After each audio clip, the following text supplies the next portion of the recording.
রাজনীতির মাঠে কি ঘটবে, আগামী নির্বাচনে কাদের জয় হবে পরাজয় হবে, ভোটের মাঠে কার কতটুকু অবস্থা, জরিপ কি বলছে, মাঠ কোন দিকে যাবে। একসময় বিএনপির অনলাইন প্রচারক হিসেবে যারা চিহ্নিত ছিল তারাই আজকে প্রকাশ্যে বিএনপির বিরোধী অবস্থানে গেছে। সবকিছু মিলিয়ে যে টান টান উত্তেজনা, ডাকসু নির্বাচন হচ্ছে জাতীয় নির্বাচনের একটা প্রধান চাবিকাঠি বা ওয়ান আই মনিটরও আপনি বলতে পারেন, যে ডাকসু একটা রেজাল্ট ক্রিয়েট করবে সরকার কতটুকু নির্বাচনকে কন্ট্রোল করতে পারবে। আলোচনায় ডাকসুর ভিপি নির্বাচন নিয়ে শিবিরের প্যানেল, এখানে যারাই আছে সবাই মোটামুটি এক একটা মাস্টার মাইন্ড প্লেয়ার।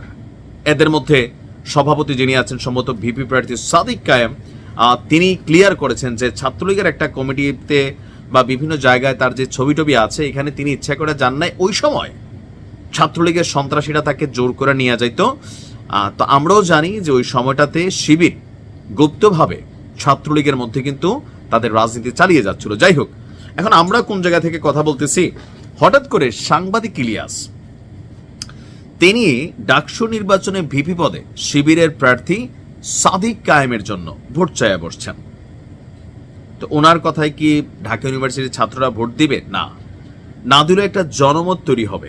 এর মাঝখানে আমার দেশ পত্রিকা তারা একটা জরিপ দেখাইছে, সেই জরিপেও দেখা যাচ্ছে যে শিবিরের প্যানেলে যারা আছেন তারা এগিয়ে আছেন। ভিপি, জিএসএ, জিএস যে পদগুলো আছে এই পদগুলোতে তাদের জরিপটা বলছে যে তারা এখানে শিবিরের এই প্যানেলটা বড় বড় পোস্ট পদগুলো পাবে।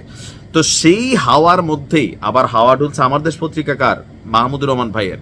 আবার এদিক দিয়া ভোট চাইছে কে? সাংবাদিক ইলিয়াস। পিনাকি দাও চাইবে, বনিয়ামিন সেও আবার খাবার টাবার খাওয়াবে। বনিয়ামিনটা নিশ্চয়ই চিনেন আপনারা, সময়ের সাথে মানে কত ইসলামিক হয়ে গেছে। আলহামদুলিল্লাহ, এটা ভালো। একসময় সালাম দিল বলতো ওয়ালাইকুম তফাত। মানে আমি নিজেও কয়েকটা ভিডিও করছিলাম, আমার নিয়েও দুনিয়ার বানাইনা নিউজ করছিল, আপনাদের খেয়াল আছে কিনা জানি না। যাই হোক, তো সেই বনিয়ামিনও আপনার সে বলছে যে ফ্রি খাওয়াবে কি কি।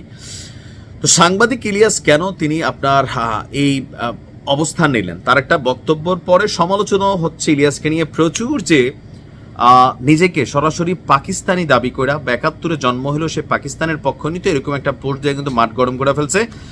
ইলিয়াসের বক্তব্য, ডাকসু ভিপি পদে পাকিস্তানি প্রার্থী সাদিক কায়েমকে ভোট দিন। এইটার আবার একটা ব্যাখ্যা আছে যে তুমিও জানো আমিও জানি সাদিক কায়েম পাকিস্তানি, এরকম একটা মাঝখানে প্রচারণা ছিল বামদের।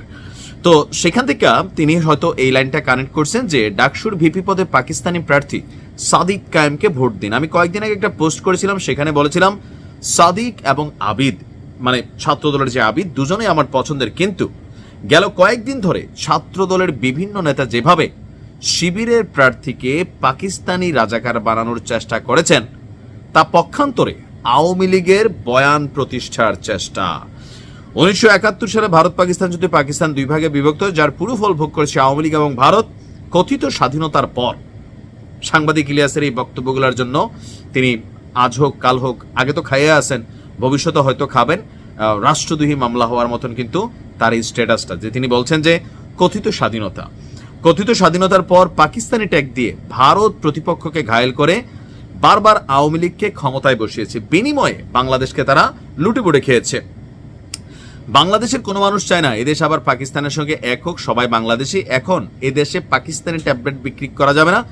পাকিস্তানি ট্যাগ মূলত ভারতীয় সফট আর্মস, এই আর্মস যারাই ব্যবহার করবে তাদেরকে আমরা ভারতীয় দালাল মনে করব। মানে আবিদদের যে বক্তব্য, ছাত্রদলের যে বক্তব্য, সেই বক্তব্যে এরা ভারতের দালাল, এটা সাংবাদিক ইলিয়াস মনে করছেন, বা তার অনুসারী যারা আছে তারা। সেই ক্ষেত্রে আমাদেরও পাকিস্তানি হতে কোনো সমস্যা নেই। ৭১-এ জন্ম হলে আমিও পাকিস্তানের পক্ষে থাকতাম, এখনো ভারত পাকিস্তান যুদ্ধ হলে আমি পাকিস্তানের পক্ষে থাকবো। ছাত্রদল প্রমাণ করেছে তাদের ভিপি আবিদ সে হচ্ছে ভারতপন্থী, অথবা আমি পাকিস্তানপন্থীর পক্ষে। এরপর সাদিক কায়েমের জন্য ভোট চান।